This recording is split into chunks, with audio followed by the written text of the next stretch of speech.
damos un fuerte aplauso al Señor, aleluya. Gloria al Señor. Porque mire, hermano, para tener esa convicción, esa actitud, ¿sí?, esos buenos deseos de poder bendecir a los otros, tiene que haber en nuestro corazón la sustancia de Dios. Y la sustancia de Dios es el amor y la misericordia. Amén. Amén.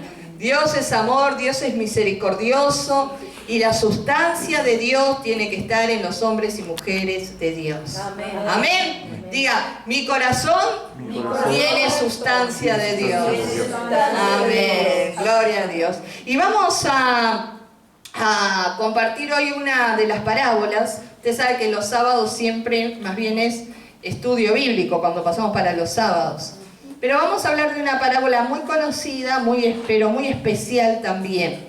Estaba viendo hoy en el informativo cómo está avanzando la guerra en Medio Oriente, ¿sí?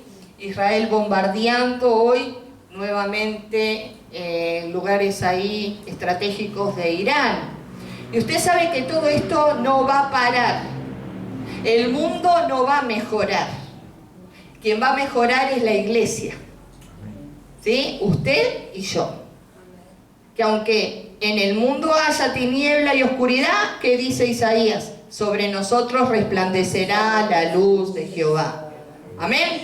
Diga conmigo, aunque tinieblas cubran la faz de la tierra, sobre mi vida y sobre mi hogar resplandecerá la luz de Jehová. Amén. Yo lo creo. Amén. Yo lo creo. Como decía nuestra hermana Esther, el poder de la oración, el poder de la perseverancia, el poder de la permanencia, el poder de seguir adelante, cualquiera sean las circunstancias que estamos viviendo y que nos rodean, seguir perseverando en el camino del Señor siempre, no por un tiempo, sino siempre. Siempre. Con luchas y sin luchas, o con luchas y sin luchas, con pruebas o sin pruebas, sano o enfermo, con plata o sin plata. Estamos decididos a seguir el camino del Señor. Amén. Y a veces nos trompezamos y caemos, pero la palabra dice que 7 veces cae el justo y 7 veces se vuelve a levantar. Gloria a Dios. Porque quien te levanta no eres tú, es el poder del Espíritu Santo de Dios en ti. Gloria a Dios. Amén. Gloria a Jesús. Y vamos a hablar hoy de una parábola que ustedes ya la conocen. Y una parábola es el relato de un suceso ficticio, ¿sí?, pero que bien se podría aplicar a cualquiera de nuestras vidas. Jesús al pueblo le hablaba por parábolas y a los discípulos les hablaba frente a frente, digamos, más claro. Pero a veces las parábolas, ¿sí?, que es como un relato, un cuento, nos pueden sitiar, ¿sí?, en situaciones que las podemos aplicar después a cada una de nuestra vida. Y esta parábola, yo hoy sentí en mi corazón que es una parábola esencial para estos últimos tiempos. Y está en San Lucas, capítulo 15. Y ahí usted va a ver que hay muchas parábolas. La oveja perdida. Bueno, la gran cena, que estuve a punto de hablar de la gran cena hoy, porque ¿qué pasa? Dios sigue preparando. Otro sábado vamos a hablar de la gran cena. Dios sigue preparando las bodas del Cordero de Dios, de Cristo.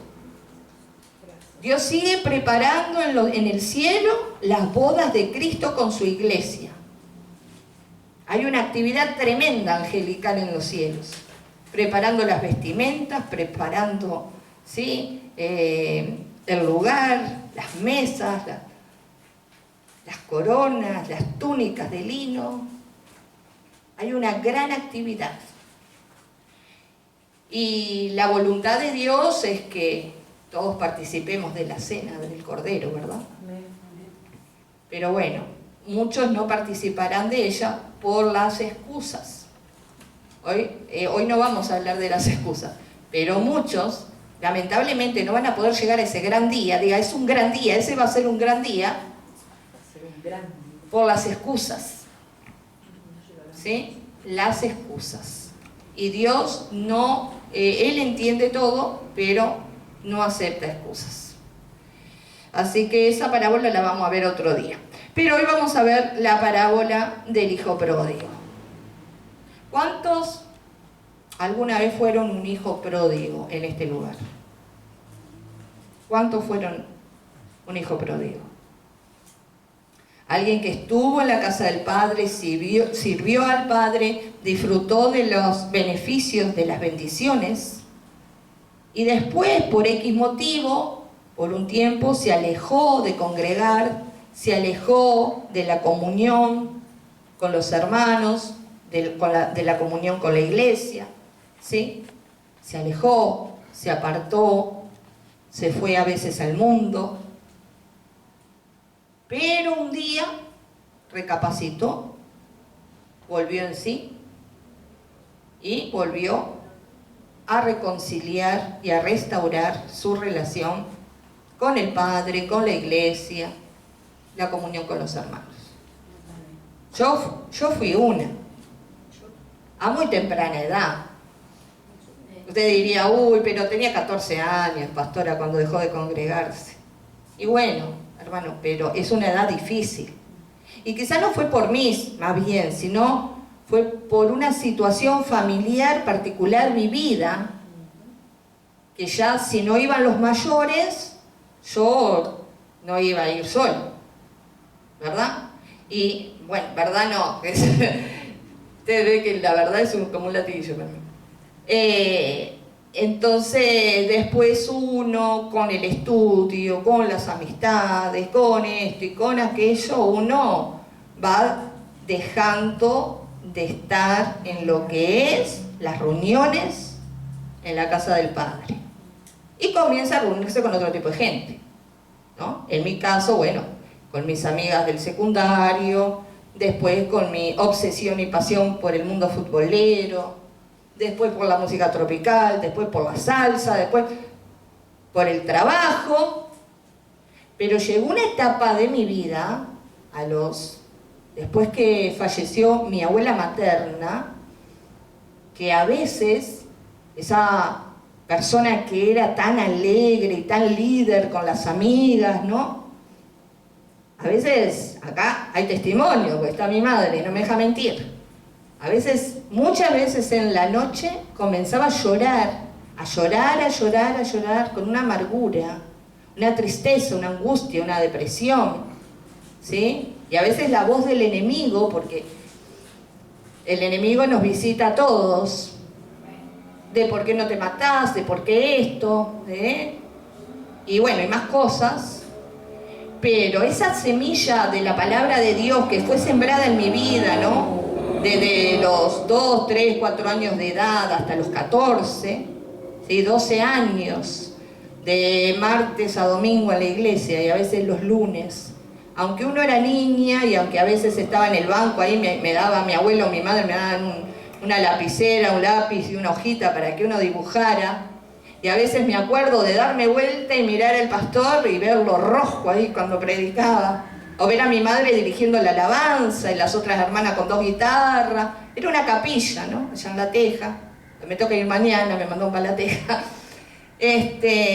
Todas esas cosas, hermano, eso es riqueza espiritual que va siendo sembrada en el corazón del niño, del joven. ¿Sí? Y dice que instruye al niño en su camino y aún de viejo no se apartará. Entonces, esos llantos que a veces venía mi madre a sentarse, preguntarme si tenía problemas en el liceo, en el barrio, en algún lado, y no tenía nada. A veces ya mi madre no podía y mandaba a Washington, yo iba a Washington, pero alguien te hizo algo, no, nada, hermano, o sea, dice que el corazón sabe el dolor del alma, el corazón sabe, la palabra dice que el corazón sabe, hasta que un día mi madre me dijo, mira, empecé a escuchar la radio, empecé a escuchar prédicas, y me acuerdo que a los 18 años empecé de noche a poner la radio bajo de la almohada y a escuchar prédica, y a escuchar prédica. Y ahí otra vez Dios empezó a tratar, ¿sí? A limpiar, a restaurar. Y cada vez que tenía que tomar decisiones importantes, agarraba y escuchaba el consejo de Dios. Y siempre, aunque quizás no nos congregábamos, sí de joven tenía algo bien en claro, que había un Dios que amaba a Jesús, que era mi mejor amigo, y que estaba el poder del Espíritu Santo. Y siempre amaba la palabra, ¿entiende? La Biblia para mí, la palabra de Dios era algo infalible. La palabra, amaba la palabra, devoraba la palabra. Y el Espíritu Santo de la promesa, porque esta palabra que usted lee es el Espíritu de Cristo. Cristo está detrás de la letra escrita. Esa palabra me aconsejaba, me daba luz, me ayudó. El tema es que, bueno, empecé a escuchar radio, hasta que un día una tía abuela me dijo, mira, te voy a llevar donde queda ese lugar. Me acuerdo que tuvimos 5 minutos, pero me llevó, me dijo, bueno, acá es mi tía Martina, que descansa en la gloria del Señor.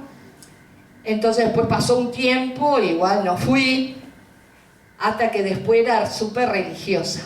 Cuando ya trabajaba, ¿vio? En una empresa que usted ya sabe, que siempre le digo, llegó Semana Santa y no se me había puesto tan religiosa y yo dije, ese Viernes Santo, Jueves Santo, tengo que ir a la iglesia. Y me agarré a mi hermana Romina, y ella 8 años, yo 20, ¿no?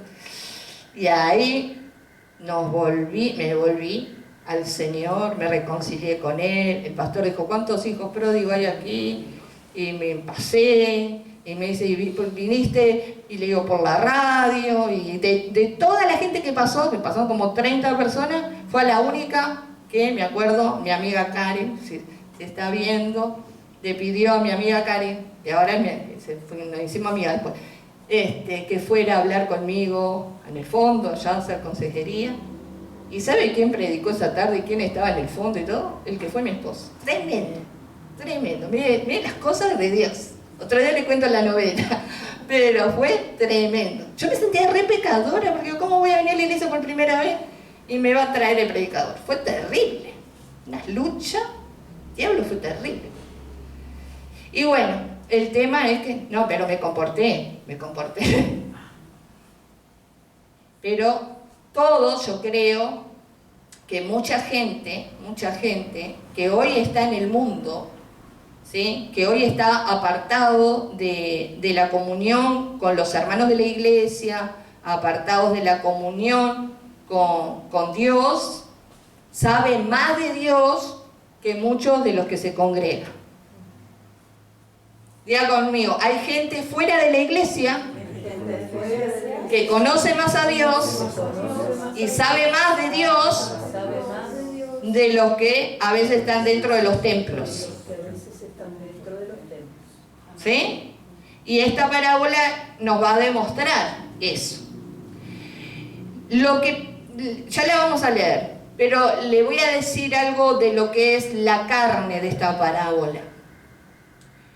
Cuando nosotros pecamos y nos apartamos y nos vamos con nuestros dones y talentos, porque Dios da los dones, pero Cristo da los talentos, nosotros no perdemos nuestra identidad de hijo de Dios. ¿Sí? Diga, mi identidad de hijo y de hija no la voy a perder.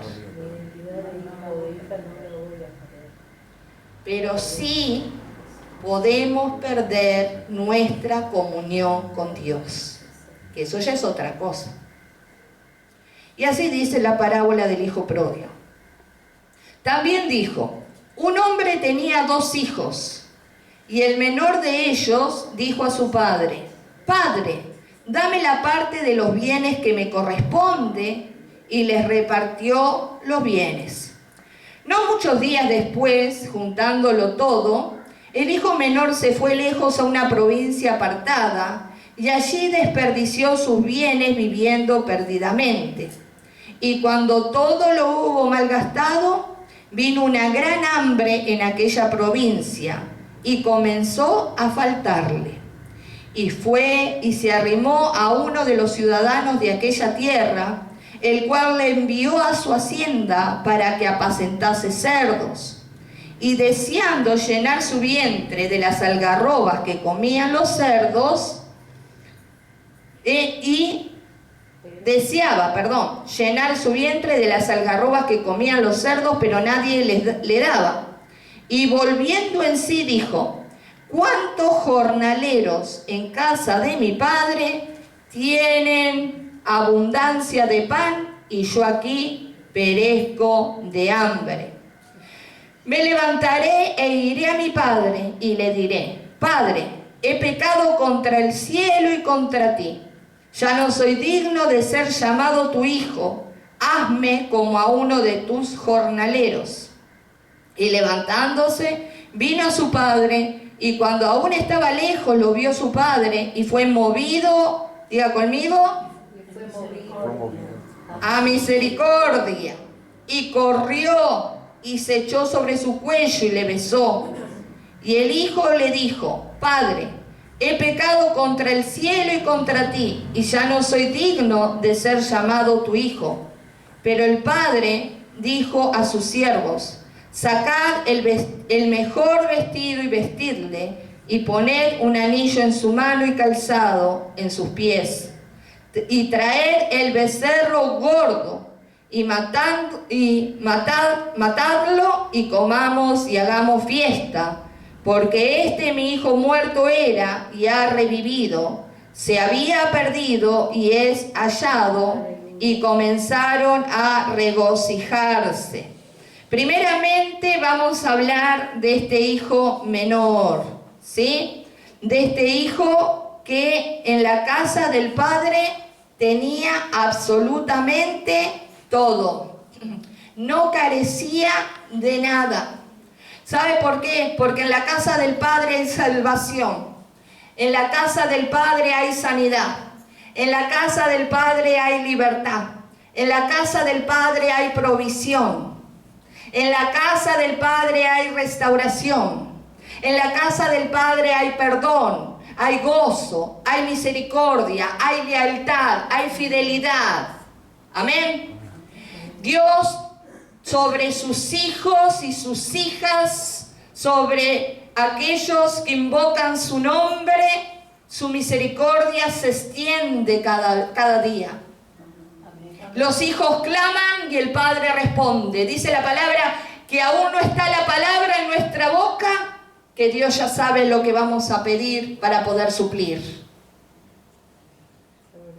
Entonces, en la casa del Padre, en la casa de Dios, ¿sí?, disfrutamos y tenemos varios beneficios. Tenemos su protección. No es lo mismo vivir en la casa del Padre que irnos a vivir solos, por ahí, a cualquier pueblo. Porque en la casa de Dios, en la casa del Padre, hermano, Dios se encarga, papá Dios se encarga de que estemos saciados, satisfechos. Por eso, pase lo que pase en el mundo, pase lo que pase en la ciudad, pase lo que pase en la familia, nosotros tenemos que ser agradecidos y permanecer en la casa de Dios, del Padre. Reconocer, ¿sí?, que las bendiciones que tenemos no son nuestros méritos, son los méritos de Dios para nosotros. Es por su fidelidad, por su misericordia. Algunos llegan a Dios, como digo, vienen llenos de necesidad por todos lados, llenos de desprotección por todos lados, llenos de carencia emocional, afectiva por todos lados. Y vienen a Dios. Y Dios comienza a sanar las heridas del alma. Dios comienza a sanar la mente, el corazón. Dios comienza a liberar y a sanar los cuerpos enfermos. Dios comienza a abrir camino donde no lo había. y comienza a proveerles un empleo, un sustento, un estudio, un oficio, algo para poder solventar sus vidas. Dios comienza a ordenar las familias, Dios comienza a transformar los temperamentos, los caracteres, Dios comienza a traer paz en el hogar. Y después que reciben de Dios, comienzan a, como le digo a veces, adorar. Esther me hace así. Se rajan, dice, a irse. Se van con todo eso.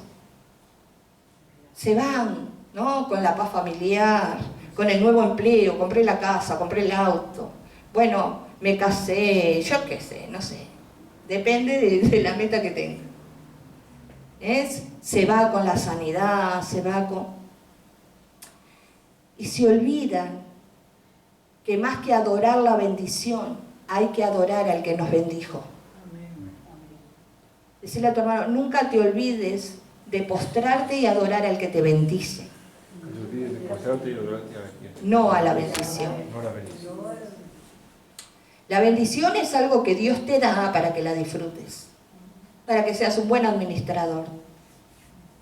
Pero cuando adorás más después la bendición que el que te bendijo, estamos en problema. Y eso es lo que le pasó a este joven, ¿sí? Pensó que, bueno, que de todas formas, si él se llevaba la bendición, si él se iba con los bolsillos llenos, él iba a poder sobrevivir en este mundo cruel. Y dice que pasaron los días, ¿sí? Y el padre estaba vivo. Primero, que cuando un padre está vivo, no hay por qué repartir herencia. En realidad, cuando los padres están vivos, todavía no hay por qué repartir herencia. Pero acá Jesús dijo que aún el padre estando vivo, le pidieron la herencia y dijo, bueno, está bien, vamos a hacer cuentas y te voy a dar lo que te corresponde. ¿Sí? Porque sabe que Dios es un Dios amoroso, un padre amoroso, un padre tierno, un padre compasivo, un padre que, bueno, quiere que estemos con Él por amor, no por interés. No por obligación. Y este padre dijo, bueno, está bien, vamos a dar lo que te corresponde. Pero ¿qué le pasó a este chico que conocía al padre? Porque la verdad de este chico es que él conocía el corazón del padre. ¿Sí? Él conocía la generosidad de ese padre, la bondad de ese padre, la estabilidad emocional de ese padre. Yo no sé si era un niño mimado, pero sí sé que ese chico conocía el corazón del padre. Y sabía que si le pedía el padre no le iba a negar. Entonces este chico se va y dice que malgastó todo lo que tenía. Y le voy a decir algo. Dice aquí la palabra, por lo que nos relata, ese chico se fue con los bolsillos llenos y volvió con los bolsillos vacíos. Ese joven se fue enriquecido y volvió empobrecido. Se fue saciado, me dicen acá, y volvió hambriento. Yo le digo a todo hijo pródigo que conoce a Dios, que a veces juega con Dios porque sabe que Dios es amor y misericordia, que nadie está bien lejos de los caminos del Señor. A la larga o a la corta, pasen días, semanas, meses o años, vas a ver que la decisión que tomaste hoy de apartarte de Dios te va a repercutir años después. Como le repercutió a este joven. Y este joven no pasó mucho tiempo. ¿Sí? Pero tuvo una gran virtud. Diga conmigo, hay una solución. Hay una esperanza, hay una salida. Y este joven tuvo una gran virtud que es la que hemos, creo, en parte, visualizado todos aquellos que algún día fuimos hijos pródigos. Y es el poder reconocer nuestro error. ¿Sí? asumir nuestra culpa, asumir nuestra responsabilidad, ser personas maduras, personas entendidas, reconocer cuando fallamos, cuando erramos. Y dice el versículo, miren, la humildad de este joven para reconocer que se había equivocado. Versículo 17 de esa parábola dice, y volviendo en sí, dijo, ¿cuántos jornaleros en casa de mi padre tienen abundancia de pan y yo aquí perezco de hambre? Me levantaré e iré a mi padre. Recapacitó. A mí me llama, sé que desde jovencita siempre me llamó la atención esta porción que dice, y volviendo en sí. Volviendo en sí. ¿Saben que a veces parece que muchas personas tuvieran la conciencia cauterizada, verdad? A veces es por el engaño del pecado, que Satanás no los deja ver más allá de sus propias narices, y como que el cerebro está entenebrecido, el corazón está endurecido, y parece que cada vez agravan más su situación. Y usted le habla y ora por ello y le dice, pero usted parece que no ve el resultado, ¿no? Pero hay que seguir orando, hay que seguir perseverando, porque hay un momento que la dureza del corazón se va a ablandar en el nombre poderoso de Jesús, mientras haya un pueblo que ora por esa persona. El entendimiento se va a esclarecer. La luz del Evangelio resplandecerá en esa mente entenebrecida. Porque a veces es eso, a veces Satanás ciega la mente, el corazón. Y a mí me llama siempre la atención eso, porque dice, y volviendo en sí, como parece como que en un momento dado estaba loco, se enloqueció, y de golpe recuperó el juicio. Porque cuando nos perdemos la comunión con Dios, una de las cosas que perdemos es el juicio. Y ya nos cuesta discernir a veces entre lo que está bien, mal, entre lo que es provisión de Dios y lo que es engaño de Satanás. Porque este joven lo que perdió, él creyó que había perdido su identidad. Pero él no perdió la identidad, ya lo vemos. Él perdió la comunión con el Padre. Y cuando nosotros perdemos la comunión con Dios, cortamos ese espíritu de oración, de la palabra, de ayuno, del testimonio, de permanecer, de alabar, de adorar, de amar a Dios, de amar a Dios. Me dé o no me dé. Nosotros perdemos esa comunión, que Satanás le encanta tratar de cortar esos lazos de comunión que tenemos con Dios. Dios sigue mirándonos como nuestro hijo, pero un hijo que ya no le habla, un hijo que ya no le cuenta sus problemas, un hijo que ya se cree que solo puede. Las que son madres acá, ¿no les ha pasado? Que de golpe tienen hijos re cerca, que llegan, están abriendo la puerta y ya le están contando todo, y hay otros que no, se cierran, se aíslan. Yo no preciso de vos. Ay, Dios mío, voy a escuchar la canción del Puma. Madre. La madre. Después de Dios, hermano, después de Dios, Jesús, el Espíritu Santo, la madre. ¿Quién va a visitar al hijo en la cárcel? La madre. ¿Quién va a visitar al hijo en el hospital? La madre. A todos lados, la madre. La madre que tiene cicatrices en la panza o en otro lado. La madre. Entonces, no sé por qué hablé de la madre, pero bueno.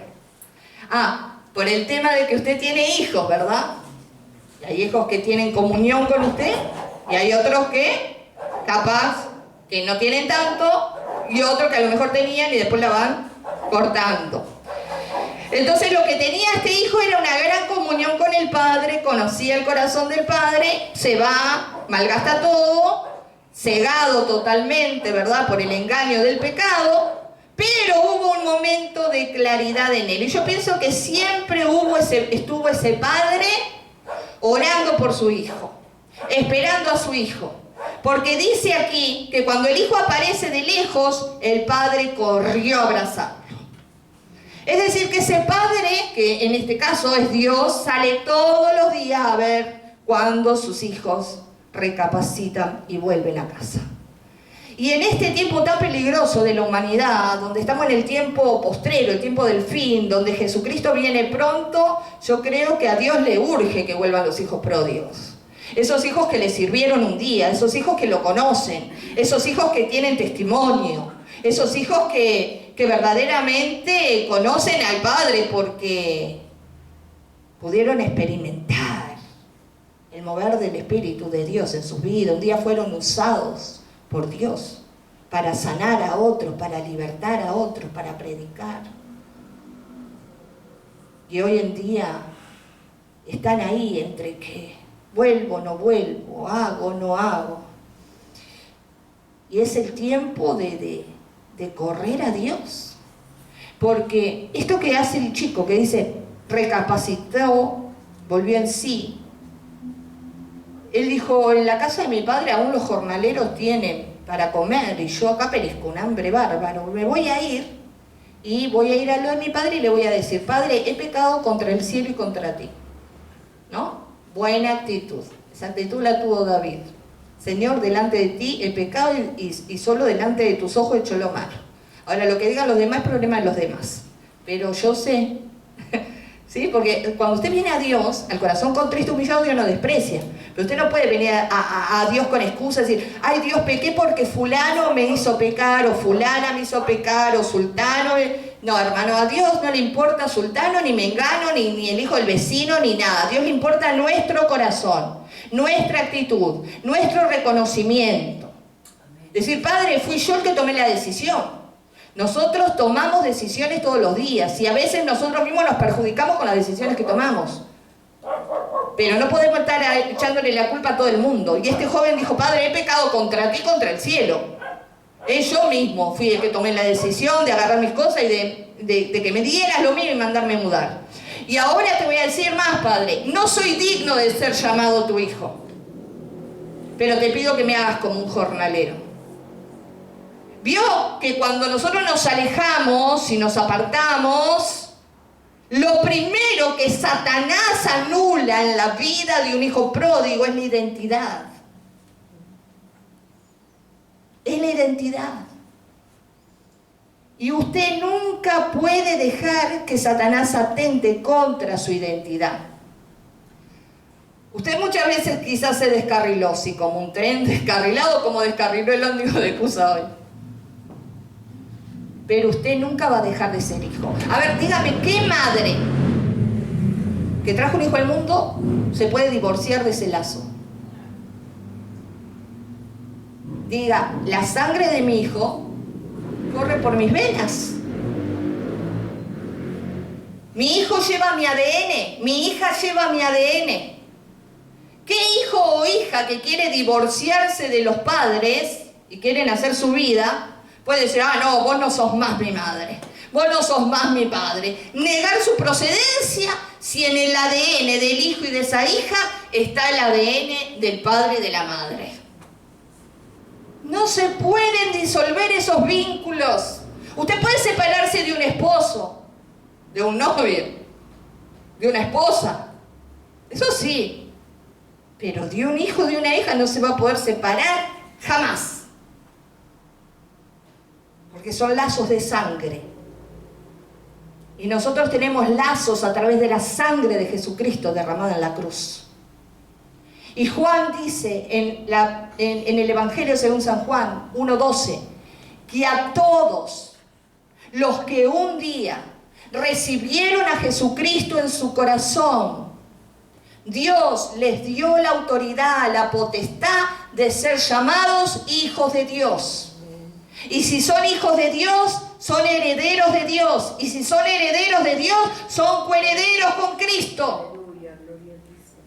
¿O usted cree que es una bobada el día que usted fue a una campaña o alguien le predicó en el hospital, o fue a una iglesia, o un vecino le habló. ¿Usted cree que es una tontera eso de que el día que esa persona Dios usó, o esa prédica o algo, tocó mi corazón, quebrantó mi corazón y me llevó a hacer una oración de fe, de entrega, y empecé a congregar y empecé a aprender de Dios? Dios se olvidó. Dios no se olvida. El día que usted dio el paso de fe y de obediencia y entró a las aguas bautismales, Dios no se olvida. Dios no se olvida. Entonces, los hijos pródigos quizás a veces se olvidaron, pero Dios no se olvidó. Y la identidad de hijo o hija de Dios es fundamental. Es como usted, cuando quiere viajar a otro país, a usted le van a decir, ciudadano de donde es, le van a pedir su cédula de identidad. Y usted tiene que tener una cédula de identidad. En mi caso, la cédula de identidad dice que nací en la República Oriental del Uruguay. Yo quería decir, no, pero yo nací en Nigeria. Es decir, usted es una mentirosa, porque acá dice que usted nació en la República Oriental del Uruguay. Le dije Nigeria por decir, ¿no? En África. ¿Entiende? Tenemos una identidad, una cédula de identidad. Lo primero que Satanás atacó a Jesucristo en el desierto fue la identidad de Jesús. Jesús bautizado en agua. El Espíritu de Dios descendiendo sobre Jesús en forma corporal de paloma. Los cielos se abrieron. Se escuchó la voz del Padre que dijo, este que está aquí, es mi Hijo amado en quien tengo complacencia. El Espíritu de Dios llevó a Jesús al desierto para ser tentado por el diablo 40 días y 40 noches. Y la primer tentación que nos relatan los evangelios es que Jesús estaba ahí tocando unas piedras porque tenía hambre. Capaz que Jesús estaba pensando, ¿la convierto en pan o no la convierto? Capaz que estaba pensando, no sé. Pero Satanás, que ve nuestros movimientos, le dijo, si eres hijo de Dios, si eres hijo, ¿por qué no haces que estas piedras se conviertan en pan? ¿Había algo malo si Jesús quería convertir la piedra en pan? En realidad no había nada malo. Pero lo malo era que Jesús no tenía por qué ceder a la sugerencia de Satanás. Porque ¿quién es Satanás para que uno acepte su sugerencia? Jesús estaba ahí para resistir a Satanás. Entonces lo primero que le dice, si eres hijo, haces esto. ¿Y cuántas veces, hermano, hermana, cuántas veces usted pasa por diferentes etapas en su vida y aparece algún usado de Satanás de carne y sangre y le dice, ¿vos sos la hija de Dios? ¿Vos sos el hijo de Dios? ¿Vos sos la sierva de Dios? ¿Vos sos el siervo de Dios? ¿Sí o no? Pasa, ¿verdad? Y a veces uno anda ahí tastabillando y uno queda ahí, bueno, y sí. Un hijo ahí, una oveja media trasquilada. Pero lo importante acá es que la identidad nuestra tiene que estar siempre en Cristo. Amén. Amén. Hoy yo ponía en el estado, nosotros tambaleamos, pero la roca que es Cristo no tambalea, y eso lo decía Charles Spurgeon. Amén. Gloria a Dios. Tremendo. Y este chico dijo, bueno, no soy digno de ser llamado tu hijo. Haceme como un jornalero. Y el padre, yo veo a ese padre, siempre veo en esta palabra de Jesús, como diciendo, hijo, hija, deja de hablar pavadas, deja de decir tonterías. Porque el padre ni siquiera le contesta. El padre lo abraza, lo besa, lo consuela.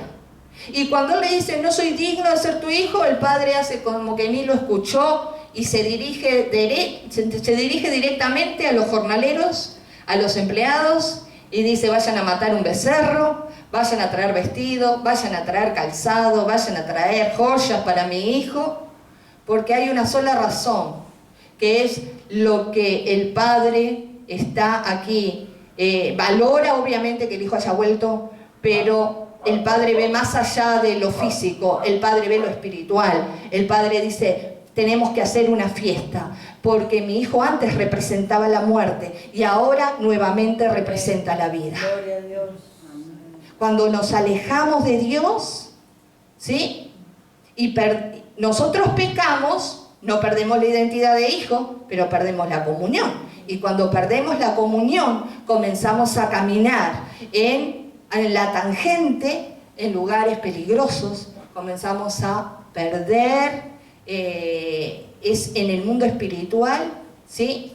Satanás cree que ganó y empezamos a perder autoridad, empezamos a representar en vez de la vida, empezamos a representar la muerte.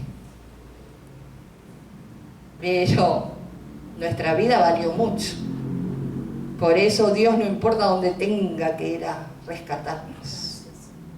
Y hay que orar mucho por estos hijos pródigos, para que recapaciten, para que vuelvan en sí en este último tiempo, vuelvan a la casa del Padre, se congreguen y vuelvan a recibir sus talentos y vuelvan otra vez a usar sus dones para beneficio del reino de Dios. Gloria a Dios. Y estar seguros en la casa del Padre. Mire, estar en la iglesia hoy en día es como estar dentro del arca de Noé.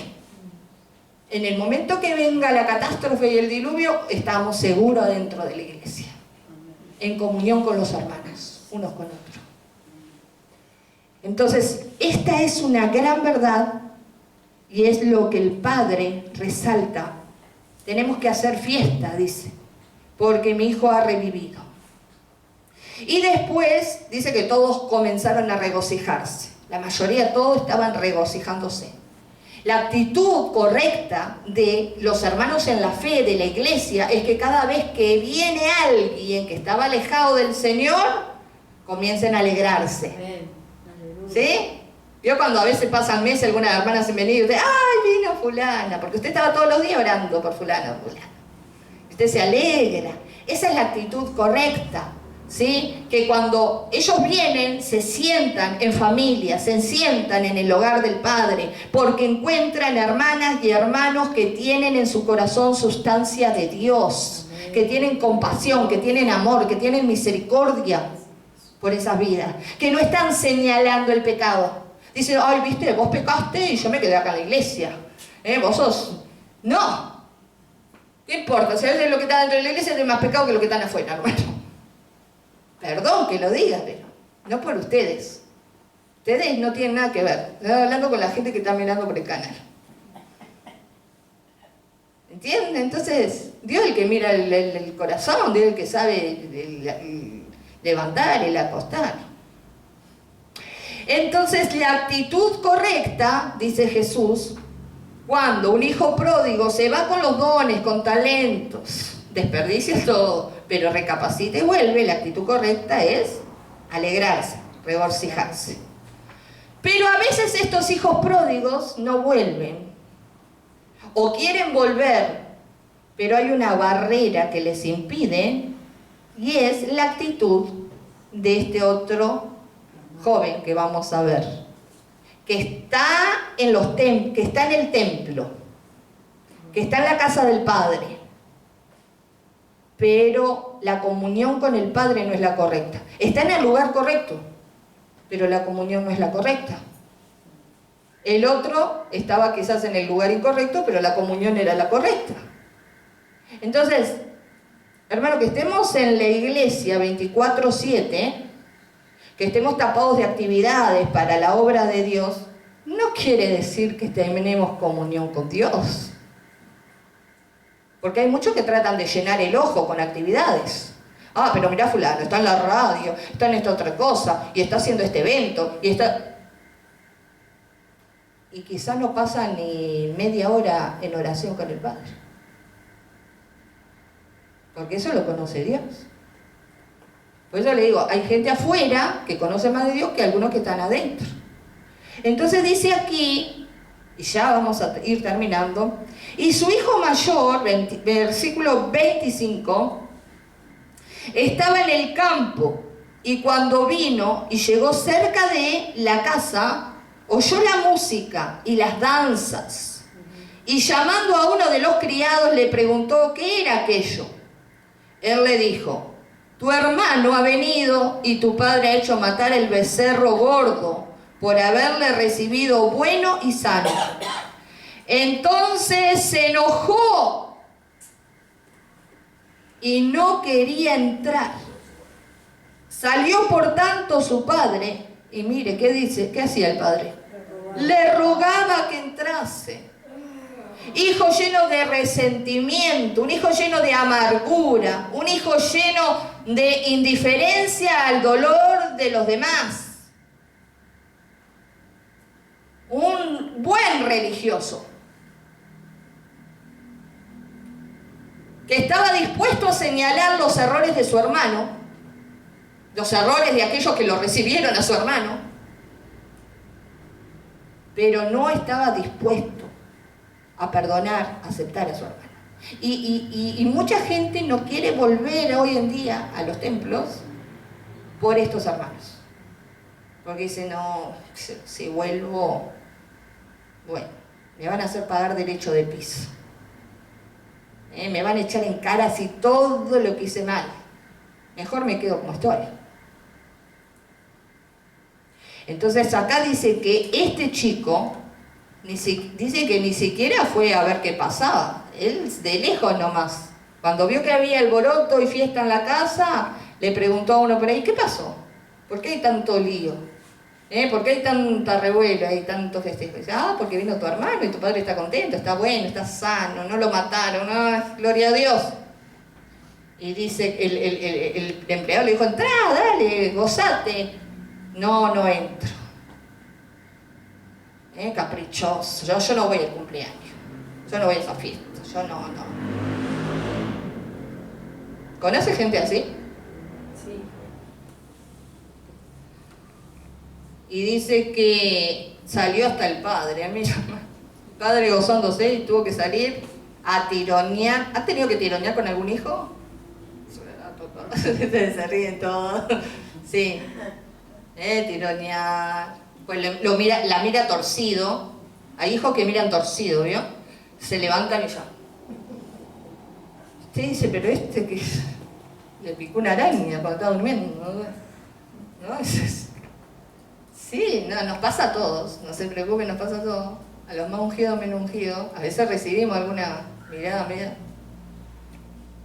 Pero el padre siempre está alegre, ¿o no? Acá hay madre alegre, ¿sí o no?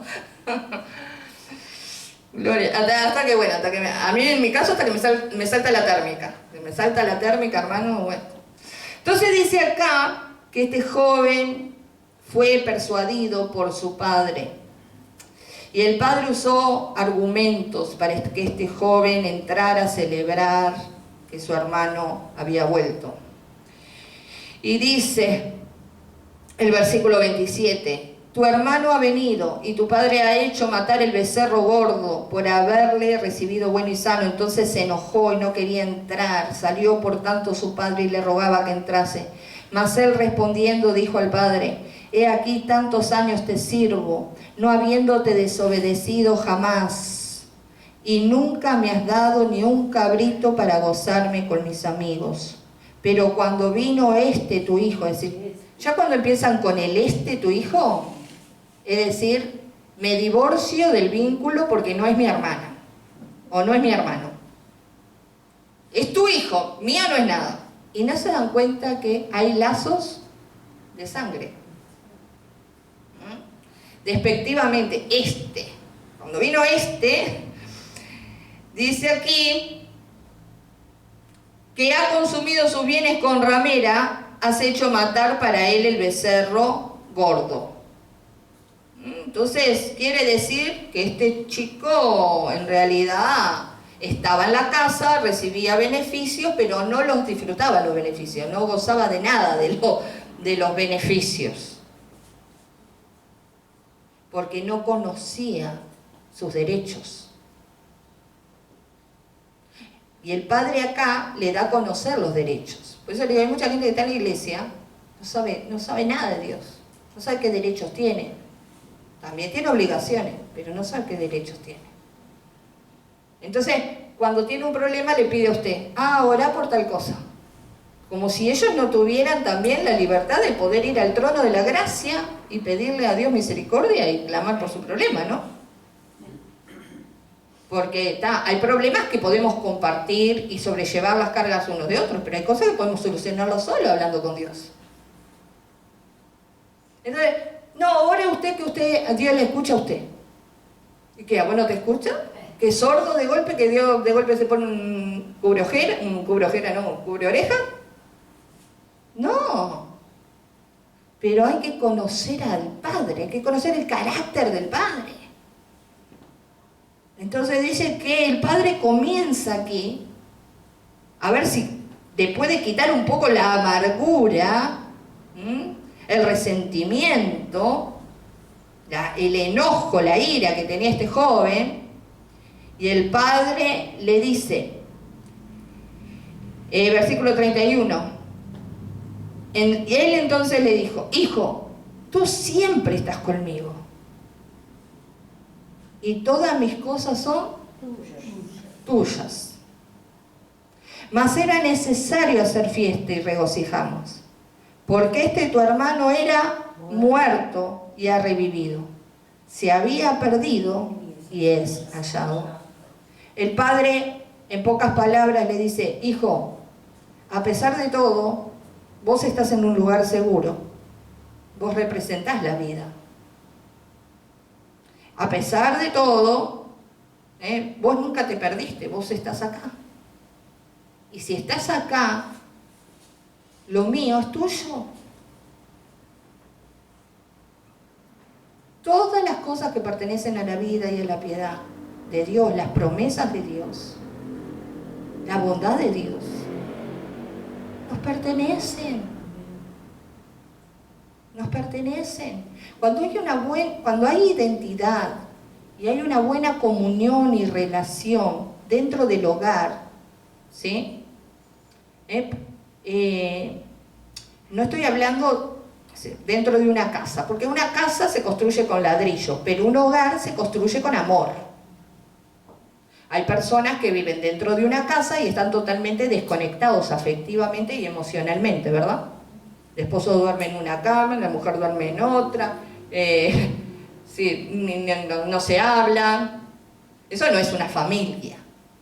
Es como aparentan ser una familia, pero hay desconexión, no hay comunión, ¿no?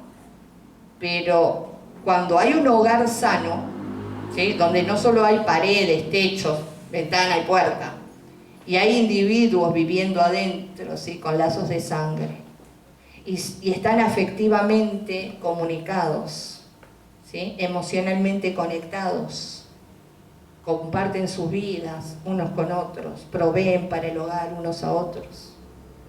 No andan ahí, por ejemplo, pidiendo permiso para abrir la heladera. Un hijo pide permiso para abrir la heladera, para sacar el jugo para tomar. ¿Verdad que no? Entonces digo, pero no todas las casas es así. Hay casas en las cuales dicen, no, hasta que no venga tu padre, eso lo compró tu padre. ¿Sí o no? La heladera no la toques porque eso lo compró fulana y ahí ya es cuando la persona empieza, ¿vio? Era como se sentía este hijo, como diciendo, bueno, sí, la heladera está llena, pero no sé si abrirla o no abrirla, porque no conocía al padre. Y el padre le dice, hijo, si mi alacena y mi heladera está llena, agarrá y querés hacer fiesta con tus amigos, abrí y servite. Comé, hacé fiesta, disfrutá de la vida, dejá de ser tan amargado. Y a veces, hermano, el evangelio, el estar en las cosas de Dios, el estar en la casa del Padre, aleluya, no significa, hermano, que tenemos que estar como una momia creyendo que todo es prohibición. No, hermano, Dios nos ama y Dios nos ha dado libertad. Libertad no es libertinaje, pero sí nos ha dado libertad para que nos gocemos en Él y gocemos de las bendiciones que Él tiene preparado para nosotros. A veces le erramos, sí, pero si le erramos, vengamos corriendo cada día al trono de la gracia y alcancemos misericordia. Por eso seas pródigo, seas el hijo mayor, seas que tenés que restaurar tu comunión con Dios, o sea que tenés que quitar las raíces de amargura. La mejor solución para los dos casos Es todos los días correr a la presencia de Dios y hablar con Dios en oración. Contarle al Padre lo que nos sucede. Contarle al Padre cuando estamos resentidos con algo, con alguien. Contarle al Padre cuando necesitamos ser sanados. Contarle al Padre cuando necesitamos perdonar y ser perdonados. Contarle al Padre cuando hemos fallado para que Él nos ayude a levantar. Porque si nosotros no corremos cada día a la presencia del Padre, Satanás gana ventaja sobre nosotros. Por eso Jesús deja esta enseñanza para cada una de nuestras vidas, para cortar esas vendas mágicas, esos velos que Satanás tira sobre el entendimiento y el corazón, creyendo. Algunos creen que ya no hay más esperanza y otros creen que servir a Dios es aburrido. Mira, hermano, servir a Dios es lo más hermoso que puede existir en esta vida. Encontrar el propósito de Dios y caminar en su voluntad es lo mejor que nos puede pasar en esta vida y obviamente en la venidera. Mi alma te alaba, Dios, mi alma te bendice. Vamos a ponernos de pie, aleluya.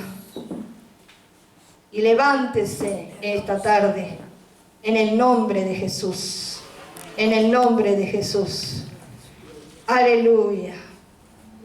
Hay una canción de Julio Melgar que dice: yo solo sé que Él es mi Padre y yo soy su Hijo, y mi Padre me ama.